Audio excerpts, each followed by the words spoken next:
I found a good deal on this, so I picked up this NVMe SSD. It's a 2 terabyte. I'm just gonna install it in my PC here, my PC tower. This is the dark flash tower. It should be pretty easy to do. I'll take a look at this. So let's go ahead and put this in. First thing we're gonna do is make sure the power is off. We'll go ahead and unplug everything. Go ahead and pop everything off. I'll put it top down.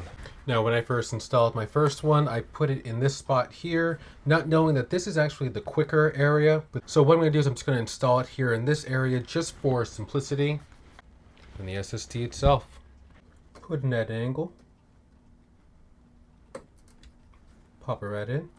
Now this came with the PC. We've got the post and we've got the screw. Then we'll just put the screw in. Now we can go ahead and put everything back together. If you want, you could put this on too. Go ahead and connect all the wires. Plug this sucker right in. Hit the on button.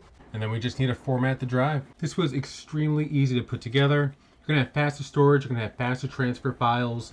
You're gonna have the ability to play games even quicker, so that loading screens for your games and or just playing the games in general is going to be a lot quicker as well. If you're looking for a 2 terabyte NVMe SSD, this was extremely easy to put in.